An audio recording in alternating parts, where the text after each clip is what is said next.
use weight loss as like a fact-finding journey, that would be even better. Like, man, like when you go up and down in weight, it's like when you've been up, you've eaten things other people haven't even dreamed of eating. So now you have this lexicon of snack food. At 2 in the morning. And you combine that with, a healthy marijuana usage, and you definitely get some creative, make your own parfait, start laying peanut butter and breakfast cereal and this vanilla ice cream. And the next thing you know, you're like, damn, I could almost sell that if I could. That's like fries and ketchup right there. When I was huge, I would take a Pop-Tart out of the toaster and put vanilla bean ice cream. Mm-hmm. Oh, that's a great idea. That sounds good.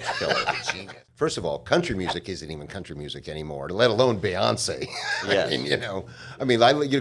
Don't get me wrong, Taco and Morgan Wallen, they're killing it, but is that really country? It's kind of like, I always joke that I always wanted to make a band where you just take all the 90s power pop songs and just sing them with a twangy accent, and that's new country. That would do it. Call me from the cold, just when I was low. Young, my grandparents were huge country music fans, so I listened to a lot of old country. Yeah, real country. And, Hank Williams Sr., Patsy Cline.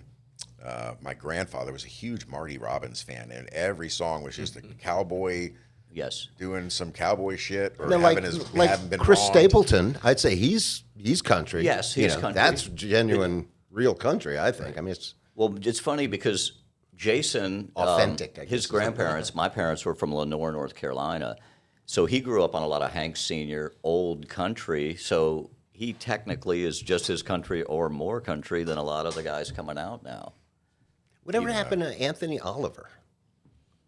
Remember that guy? He was the one that did the Richmond, north of Richmond. Oh yeah, oh that's right. He kind of disappeared off the map there for a while, but he had his 15 minutes of fame for sure. He certainly did. But I like that guy's stuff. I'm not a big country fan, but I was listening to his stuff, going, "This ain't bad. I could listen to this. Yeah. This is kind of cool." Yeah. My mom was a huge, and because of her, I am also a huge John Prine fan. Right. Oh yeah. And it was really sad to see him pass a couple of years ago. But I think I know the lyrics to almost every song he ever wrote. He had the key to escape reality, that's for sure. Yes, he did. Yeah. It's funny, too. That's literally the only song you can ever find at a karaoke bar to do of his is Illegal Smile. I've done it at Benny's several times. Quite drunk at the time. Come do it tonight with us. Because you would, man. It's a great, it's a fun song. I'm leaving town early, but otherwise I would. It's one of those things that definitely brings people smile. And he swears it wasn't. Yeah. Which, come on now. So I tried to grow a mustache, and it was peach fuzz, and I had no facial hair. I'm like, crap. So one day, excuse me, miss. I'm like, no, I'm not turning around for this. Excuse me. Tapping me, and I'm not, nope. And then his wife, excuse me, miss. I turned around, and they're all like, oh. See, you were misgendered way before it was politically incorrect. I'm telling you, it happened all of the time. It's something. Well, my Dumpster Dave story is one of the most horrifying things that has ever happened to me in my entire adult life. To tell that story, I have to ask, has anybody here ever tried GHB? Do you know what GHB is? I have. Do. Yeah, I have. Yeah, they called it Scoop. It started off as something like weightlifters would take to help them sleep and build muscle. And I then never some took it, genius though. figured out that I took it if once you at take a a little gig. bit of this with some It was alcohol, weird. you get hammered. So this place I was working at the time, a restaurant, of course, was full of degenerates. And the guy doing this procedure is a really nice dude, Asian guy, really short. So am I, like 5'5", a short Asian dude. And he's got me basically on my side, on Versed, with my mouth open, with this little hole in my mouth. And I remember I thought of the funniest and most inappropriate thing to say, and I said it. And he didn't understand me, so he took the ring out and made me say it again, and it was, your dick will never fit in that hole. Mere seconds after that, I was unconscious, and to this day, I don't know if indeed his dick did fit in that hole, or if he even gave it an attempt or not. You guys probably should have, because it was a fucked up thing to say. You guys were talking about Saturday Night Live. Did anyone see last night's Family Guy? Or No. Yeah, I never watched that show. Yeah, Quagmire I didn't know it was still on. Yeah. Wow. Because remember, Quagmire was like about to like poop himself, and he was like, "Oh, I'm gonna take a boy band, In Sync, and coming out 98 degrees in one direction." Was it based on the Finnish guy that skied through all the Russian camps on meth? No. Okay, that's a guy who they need to make a movie about. This dude. It was a Finnish soldier. This was during World War II. Dude, World War II He was got so great because of meth. Got separated from his troops or whatever, and so he took.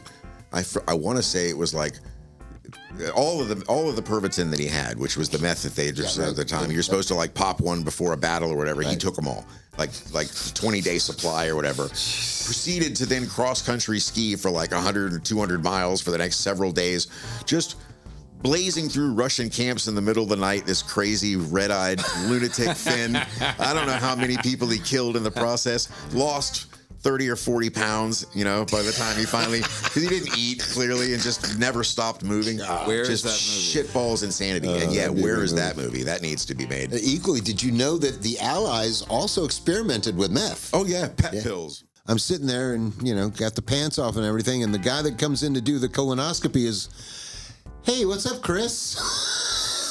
That's the guy I knew. you don't want to know. Guitar player buddy of mine. It's like, wow, when did you start doing this? It's like, and he wasn't actually doing it, but he was like the assistant or whatever. I'm like, hey, how's it going, buddy? Bad enough. What's B.J. Honeycutt's name? The actor. I don't know. Exactly, right. Yeah, I should know, too. Yeah, I've seen every episode, yeah. You know who they are. You just don't exactly know who their name is right off the top of your head. But yeah, other than Alan Alda, I'm trying to have a hard time thinking of. It's funny that you bring up MASH too, because the hernia surgery guy, he was like a Navy doctor. I guess that's where he got his training and everything. And he was definitely the good one or the bad one. The bad one. Oh, he's a meatball surgeon. He's Frank Burns. You don't really have to.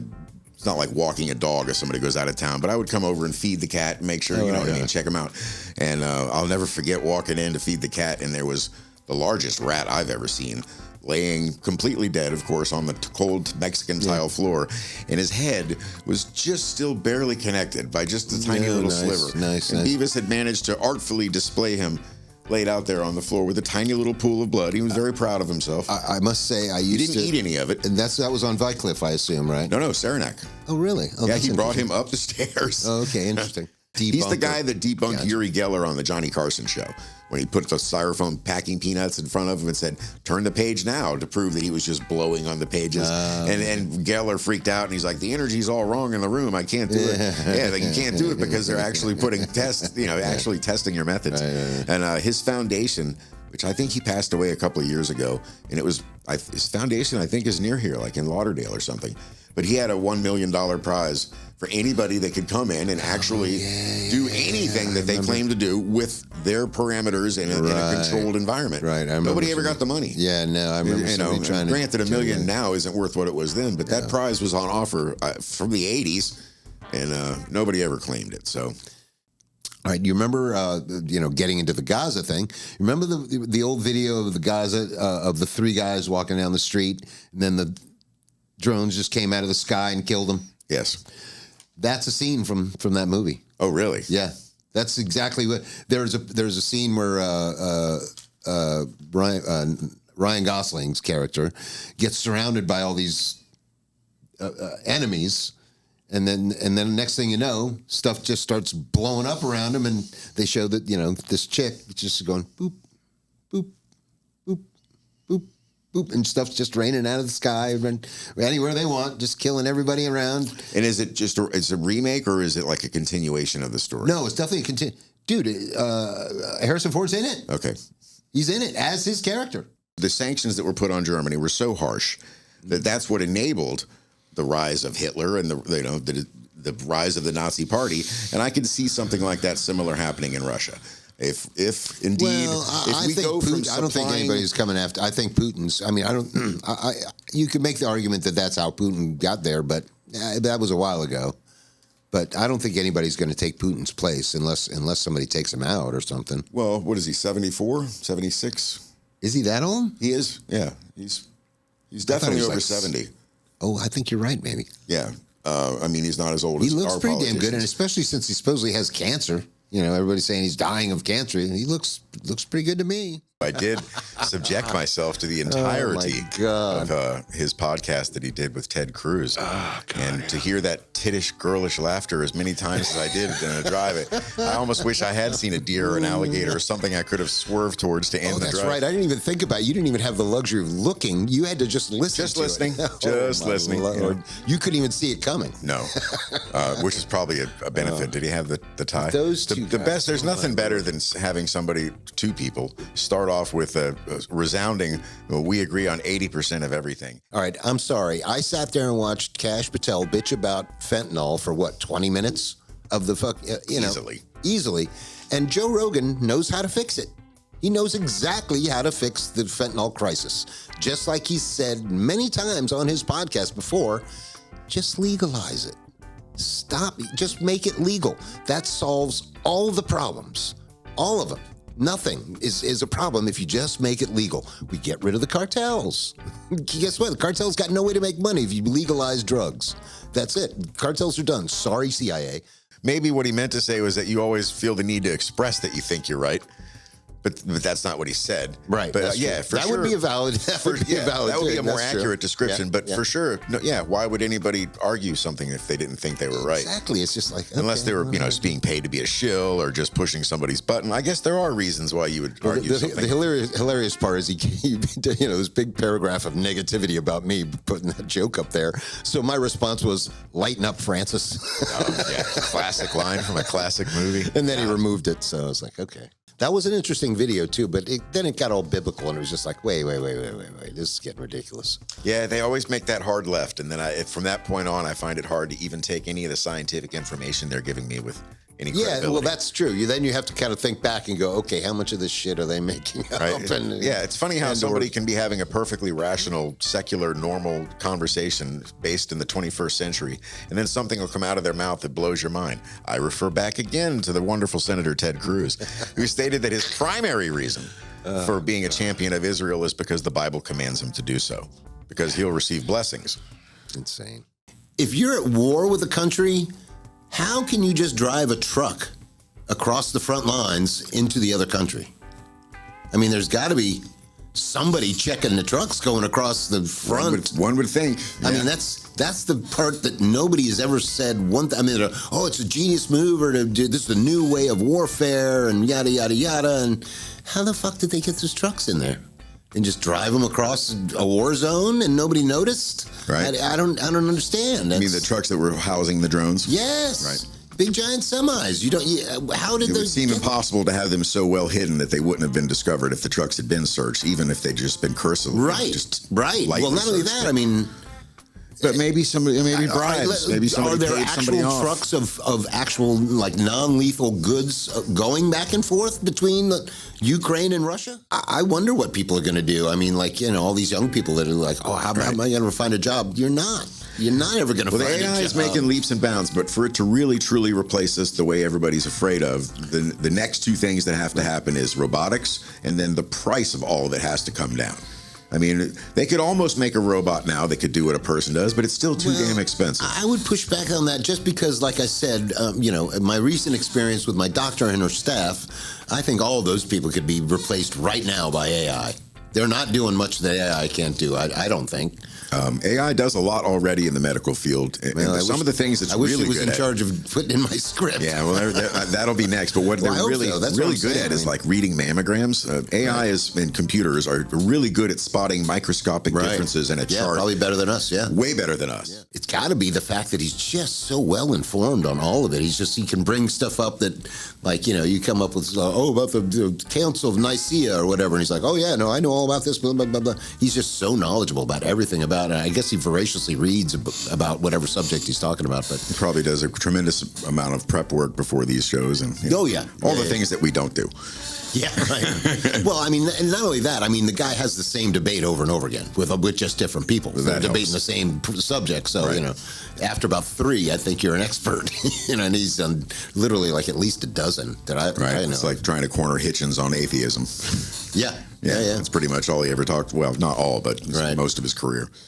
Have you heard the guy, Timmy No Breaks? Mm-mm. He was actually on either the last one or the last one before on Kill Tony, but he's this kind of like, he's a Dice Clay kind of wannabe, but he's actually pretty damn funny. I haven't seen any of the recent ones, and I know that he came out with like a Netflix special, and I haven't watched that yet Yeah, either. I don't have Netflix. I don't know. I don't know if there's still. My understanding is there's a couple episodes of it on Netflix, but I don't know if he I think it was just exclusively. one. I think it was just one, one? truthfully, that I know of, but I don't know. Can't pay attention, but he's got a great credit score. Yeah. It's insane. It's not that great, but yeah, it's a little better. Yeah. And only because I, borrowed a little bit of money here and there and paid, it's not because of. No, exactly. There's certainly the no whole reason thing I'm- is just I'm poor as the whole hell. thing is just ridiculous, and everybody's completely invested in it, like it means anything, and it's just like what a joke, And it used to be. I mean, obviously, I graduated in '89, so I was, I wasn't an adult before this happened. By the time I was an adult, credit scores were a thing. But at least then, or like in the '90s, they were only for getting loans or things like that. Like you wouldn't get your credit score checked to rent an apartment. Right. You wouldn't get your credit score checked to apply for a job. And not only that, back then I think there was only one agency. Correct. Now there's like what, 5? Right. And I also don't think that when they first started that, checking your credit would affect it the way it does like now. He just refuses to get off the stage, and Right. And in a different way than Biden being let off the stage. yes, very different. very similar, but exactly Yeah. opposite. Different motivation, Absolutely, but yes. still somebody has to make this old man leave. Oh my God, it's so cringeworthy. It's like I made a comment about that. It's like, look, of all the things you can accuse Trump of, being an egotistical maniac is one of them. Yeah, no, I'm so glad I missed that. So glad I missed that clip. Get off the stage, give them their moment of glory. What the fuck? Why was he even presenting the trophy? Let me ask you this: all right? We had Captain Butter and Karen, right? Wasn't that the hostess? I think so. And then there was Sounds another familiar. chick, right? The blonde. I thought Karen was the blonde. Oh, you may be right. I remember Captain Butter. What was his real name? Do you remember? Nope. I sure don't. He didn't need one. He was Captain Butter. Butter. Admiral Cholesterol.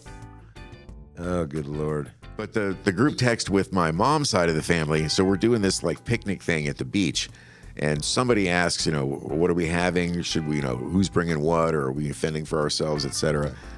Sure enough, everybody starts sending. I found some picture of some horrible dish from the 1950s. It was like bananas wrapped in pickled herring with parsley. And I sent that. I'm like, I was thinking about bringing a platter so everybody could share, And immediately people are like, I don't eat seafood and blah, blah, blah. Oh, they thought you were serious. No, they knew I was fucking with them, but they were being sarcastic because everybody in the family is because of the clown blood. I met Dave Smith last year. I went to see him. Really? He No did shit. a comedy show. Dude, he's my fucking at hero, the dude. That guy's Improv, the one in No shit. Zindania. And he was out after the show. I got to meet him. I got to meet Josie, the redhead libertarian, and Clint I Russell, don't know who that is. and there are other people in the libertarian movement. They got other shit. podcasts. And his Robbie Bernstein, who opens for them. Yeah, yeah, And I I know got who to that speak is. with them. You know what? They were fantastic people. Yeah. And then I could see him running for president soon. Yeah, we kind of do that. It's You know not- who I really admire though, because we're riffing off of each other, and occasionally we do have a guest, and we got little notes and stuff that we write down. You know what I'm about to say. Yes, I do. The master of what this art of what it is of that. He's the master of the rant. Tim Dillon, Yes, is the stellar. rant master. I wish, and I've touched you a you shade can of that on you occasion. can. I've seen you but I rant where can't you channel it. But you and the thing is, you do have to be pissed. But even though you're pissed, it's equally you're angry and still hilarious. Because I mean, as much as you make go, you're still the other guy's laughing because it's you still make it funny. So showed this guy a picture of this guy after he had supposedly killed himself in an office, laying on the floor. But Ian Carroll points out, he goes, dude, if you look at this picture for any length of time, it's AI. And he points at the fact that there's a desk over there that like, oh yeah, that's not a real desk. It's AI photo. So why are they putting out AI photos? I don't know. I mean, currently they say that they're pretty easy to spot, and there's even some I think they call them artifacts. There's artifacts embedded in the picture that are But everything is Well, you know, the keep thing that- improving. So eventually, it's Well, the thing that Ian Carroll pointed out is there's this weird desk that's kind of like a desk shelf looking thing, and it looks like there's a shelf down here, but yet at the end of the picture, the shelf is the same height it's it's obviously a fake picture. Right. And then, it's like the brothers and the Latin dudes, they get away with it. The white guys, it's like, hopefully I just don't look like I just finished my last chemo treatment or something. you And know. speaking of Nazi youth, did you guys just see there's What a great segue. but there was literally, I just saw this morning a clip of some Ukrainians all nicely assembled in a stadium doing, the Sieg Heil. Whole stadium full of them, young men, Sieg Heil. one of them was, but we're "My not heart goes funding out to you." Nazis. No matter what they say, we're not funding Nazis. No. For him. Jesus Christ. I'm looking at the guy like, God damn, that guy looks good. Jesse must be the opposite of the Catherine Zeta-Jones's issues. And did you know he was from Australia? I never Yes, realized that. I didn't know that until. Well, there was a period where he was one of the biggest rock stars out there and was on General Hospital at the same time. Oh, right. And it's like, And see, that's the thing. I've never detected any kind of Australian accent. From no, him. he doesn't really have the accent. Do you think he purposely got rid of it to be on General I'm Hospital? sure or he went to something? some diction classes. probably. Or is he like a reverse Mel Gibson? Like Mel Gibson was born in the United States and then went to Australia and then Could got be, the yeah. accent, developed the accent, and then became known as Australian. It also was like, at what point he moved here. Yeah. Right. You know. All right, sloth doctors. Coolest people ever, by the way. What I wanted to say was, I found an unlimited money glitch. All you have to do is tell everyone you know to bet on a color dildo that's going to be thrown on the WNBA court. Say green. Everyone liquidates their money. They put it on the bet, and then you bring a green dildo to the event, and then you throw it on the floor. Also, you can't forget that if you're the one throwing the dildo, you can't be the one making the bet, or it will be void. So you need to liquidate everything that you have and give it to your buddy to invest for you. I just wanted to know what you thought about my infinite money glitch. Have a good one. Toodaloo. That's hilarious because in the next couple episodes, we may have our senior dildo correspondent, Becca, dropping in. Wow. Becca Caesars? Yeah. And speaking of which, did you see what Putin said about Trump? Or more importantly, about Biden? Is this in reference to when Trump said that the war would have never happened if he'd been president, and Putin stroked his ego by saying, "Yes, of course, my friend." He didn't stroke his ego. He was, now, You're so correct. I would never have done this. so come on, Would have been man. unthinkable. Not damning evidence. I'm sorry, but you can say you did it all you want. You got to prove it. Yeah. Essentially, they have to prove that the rifle is the one that killed them. Correct. And that's what I've been screaming since they came out and said DNA evidence says this is his rifle. Okay, well, now prove that's the rifle that killed Charlie. Then I'll believe you. That's all you got to do. That's the one thing you could do. And if you had the bullet, it would take about 10 minutes to prove it. You know how a ballistic test works. They take a round in the rifle, they shoot a tank of water, they compare that round to the round they got, and there's some kind of I guess the firing pin or something are all distinct, like a fingerprint or an ear lobe or whatever. So they match them, they line them up on these little things, and they line right up and go, oh yeah, that's it. Or no, that's clearly not it. And that's old technology. That's not even, they've been doing that since like the 30s or 20s or some shit like that. I've been voting. Well, I took a couple elections off, last one especially, but I've been voting since, 1972, I think I want to say, or 74. When was the election back then? It was 72. 72. Yeah, 72 would have been the first election I would have voted in. Mm-hmm. I've been voting in every election since, most of the elections since then.